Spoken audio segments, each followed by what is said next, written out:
ಮುಗಿಲ ಬಾನಗಲ ಓಲೆಯಲಿ ಹೃದಯ ಇಡುವೆ ನೀಡಿರುವೆ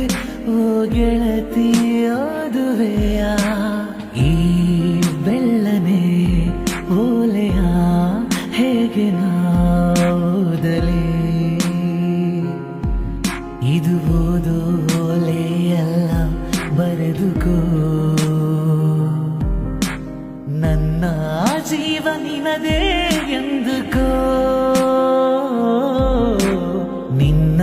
ಮನದ ಮನೆಗೆ ತಂದು